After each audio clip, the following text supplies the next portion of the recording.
তখন চারিদিক কাঁপিয়ে এক নারীর কণ্ঠস্বর শোনা গেল। কালীনাথ। আমি সেই ত্রিশূল নিয়ে নিশিভূতের দিকে ছুঁড়ে মারলাম।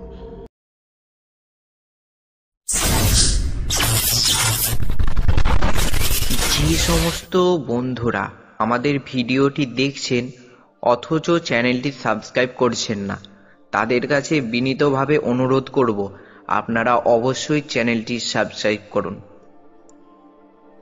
নমস্কার শ্রোতা বন্ধুরা, আশা করি আপনারা সকলেই ভালো আছেন। সকলকে আমাদের এই চ্যানেলে স্বাগতম। আজকের বিষয় নিশিভূত। চলুন বেশি কথা না বাড়িয়ে আজকের গল্প শুরু করা যাক। আজ রবিবার বিকাল, আমি সবে বাড়ি থেকে বের হতে যাব, অমনি আমার কাছে এসে হাজির হলো অনুপম। তার এক হাতে আছে শালপাতার ঠোঙায় মোড়া তেলে ভাজা, আর এক হাতে টর্চ লাইট। তার হাব ভাব দেখে মনে হলো সে আজ ঠাকুরমশাইয়ের বাড়ি যাবার জন্যই তৈরি হয়ে এসেছে। আরে দাঁড়িয়ে দেখো কি, চলো, সন্ধে হতে তো আর বেশি সময় নেই, ঠাকুরমশাইয়ের বাড়ি রওনা দেওয়া যাক। সে তো তোমার সাজসজ্জা দেখেই বুঝতে পেরেছি আজ ঠাকুরমশাইয়ের বাড়ি বেরিয়েছ, তো চলো তাহলে যাওয়া যাক। এরপর আমরা দুজনেই হাঁটতে হাঁটতে চললাম ঠাকুরমশাইয়ের বাড়ির উদ্দেশ্যে। যেতে যেতে সন্ধ্যা হয়ে এলো। বাড়ির গৃহবধূরা সন্ধ্যা প্রদীপ জ্বালিয়ে শঙ্খধ্বনি দিচ্ছে। এরপর ঠাকুরমশাইয়ের বাড়ি গিয়ে দেখি ঠাকুরমশাই সদর দুয়ারে বসে আছেন। আমরা উঠে বসলাম ঠাকুরমশাইয়ের কাছে। আমাদেরকে লক্ষ্য করে ঠাকুরমশাই বললেন, ওহো, তোমরা বসো, আমি একবার ভিতর থেকে আসছি। কিছুক্ষণ পর ঠাকুরমশাই আসলেন। এরপর আমরা চা মুড়ি খাওয়া শেষ করে ঠাকুরমশাইকে বললাম, ঠাকুরমশাই, এই সুন্দর সন্ধ্যায় একটা গল্প হয়ে যাক। না না, এই মানে আপনার জীবনে যদি একটি অভিজ্ঞতা শোনাতেন, হেই আর কি। ঠাকুরমশাই একটা বিড়ি ধরিয়ে টান দিয়ে বললেন, আমি তখন এক জায়গায় সাধনার জন্য গিয়েছিলাম। সেখান থেকে ফেরার পথে এক গ্রাম পড়ল। আমি সেই গ্রামের হাটে গিয়ে বসলাম এক চায়ের দোকানে। কিন্তু খুবই অদ্ভুত লাগলো সমস্ত কিছু। কারণ গ্রামের হাট বাজার মানে সেখানে লোকজন থাকবেই, কিন্তু দেখলাম কেউই নেই। আমি চায়ের দোকানের লোকটিকে বললাম, দাদা, একবার চা দিন তো। সেই দোকানদারটি আমার কাছে চা নিয়ে আসলেন। আমাকে চা দিয়ে, আমি আসছি অনেক দূর গ্রাম থেকে। এক কথায় আমি তারাপীঠ মন্দিরে এক বিশেষ সাধনার জন্য গেছিলাম। আমার নাম কালীনাথ ভৈরব। আপনি কালীনাথ ভৈরব মশাই? কত নাম ডাক শুনেছি আমরা আপনার। আমার কি সৌভাগ্য আপনার পদধূলি পড়ল আমার এই দোকানে। তা দাদা, আপনাদের এই গ্রাম এত নিস্তব্ধ কেন? বাজার ঘাট কি ভালো না নাকি? আগে কি বলি ঠাউর মশাই, আমাদের এই গ্রামে ভূতের নজর পড়িছে ঠাউর। রোজ রাতে আমাদের গ্রামের ওই বট গাছের তলায় রোজ মরা দেহ পাওয়া যাচ্ছে। তাই মানুষজন আর কেউ ভয়ে বাইরে খুব একটা বের হচ্ছে না। কিছু মানুষ তো গ্রাম ছেড়ে চলেই যাচ্ছে। আমাদের জমিদার মশাইও খুব চিন্তিত এই বিষয় নিয়ে।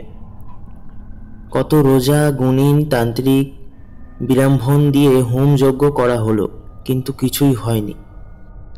সে কি? আচ্ছা, আপনাদের জমিদারের সঙ্গে আমার একটু দেখা করাতে পারবেন কি? হ্যাঁ ঠাউর, চলুন আপনাকে আমাদের জমিদার বাড়িতে নিয়ে যাই। এরপর সেই ব্যক্তিটি আমাকে নিয়ে চলল জমিদার বাড়ি।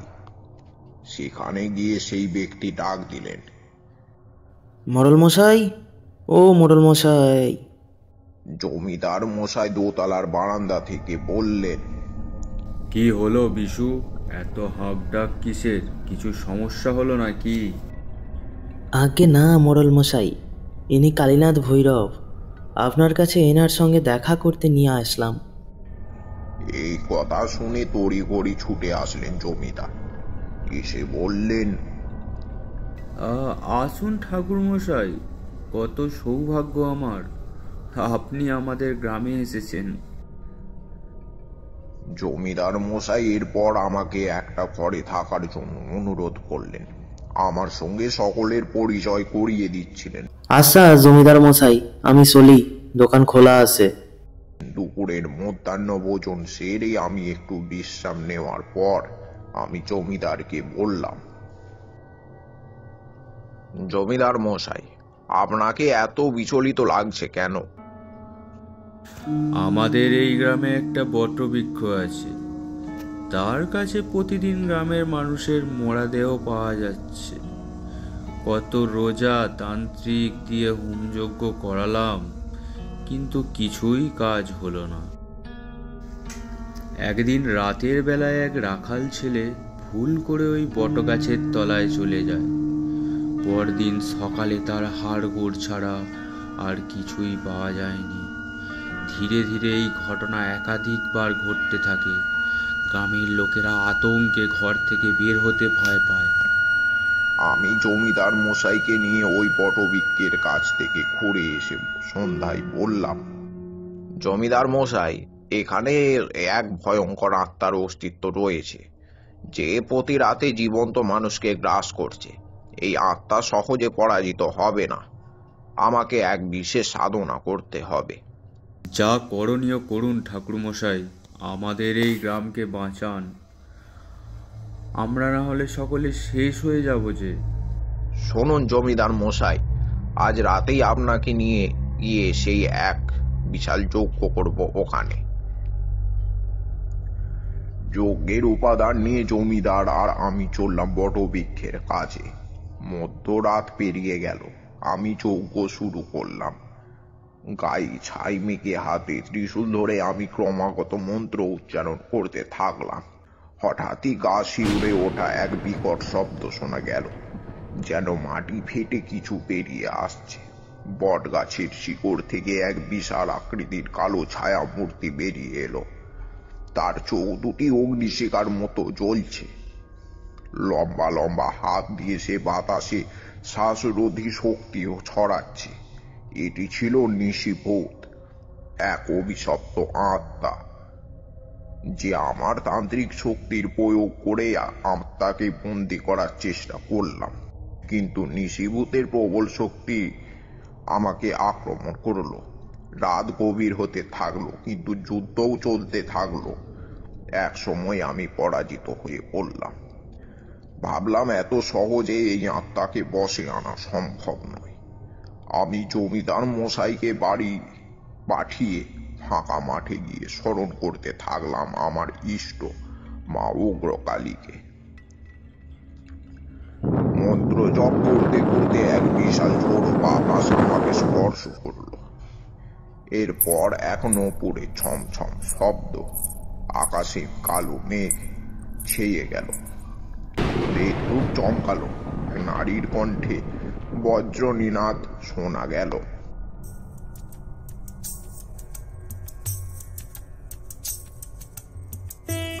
কালীনাথ, এই আত্মা তোর একা শক্তিতে পরাজিত হবে না। তুই দেবী ভৈরবীর উপাসনা কর, তিনি তোকে পথ দেখাবেন।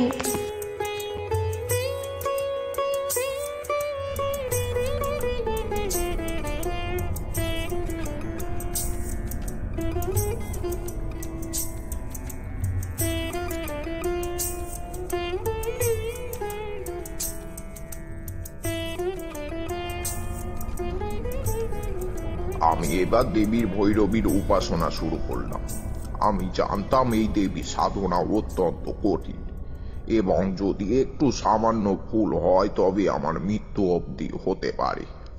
পরের দিন আমি গভীর অরণ্যে গিয়ে দিন ধরে দেবীর ভৈরবীর আরাধনা শুরু করলাম।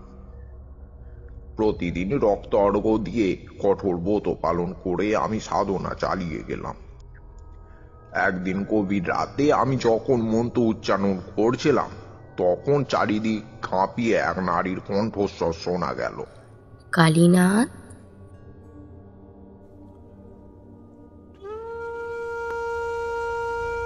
তোমার তপস্যা সফল হয়েছে, কিন্তু নিশিভূত এত সহজে বিনষ্ট হবে না।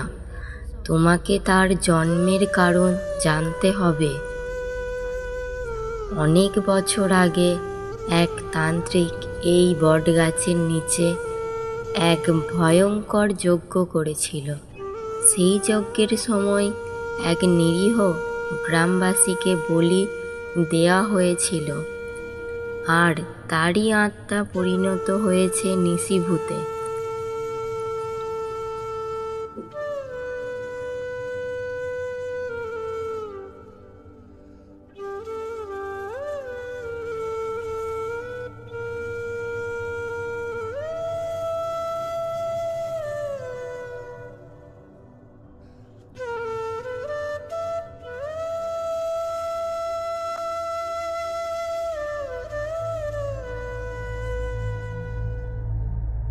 এখন আমি বুঝতে পারলাম, নিশিভূতকে ধ্বংস করতে হলে ওই অভিশপ্ত যজ্ঞের প্রভাব মুছে ফেলতে হবে। আমি আবার সেই অভিশপ্ত বট গাছের কাছে ফিরে গেলাম। নিশিভূত এবার আরো ভয়ঙ্কর হয়ে উঠেছে, কারণ সে জানে তার শেষ ঘনিয়ে এসেছে। আমি আমার সমস্ত শক্তি দিয়ে দেবী ভৈরবীর নির্দেশ মতো মন্ত্র পাঠ করতে থাকলাম। সঙ্গে সঙ্গে এক বিশাল অগ্নিকুণ্ড সৃষ্টি হলো, আর তার ভিতর থেকে এক শক্তিশালী ত্রিশূলও বেরিয়ে এলো। আমি সেই ত্রিশূল নিয়ে নিশিভূতের দিকে ছুঁড়ে মারলাম। সঙ্গে সঙ্গে এক বিকট চিৎকারে আত্মাটি ছিন্ন হয়ে গেল। পুরো গ্রাম যেন এক ধাক্কায় মুক্তি পেল।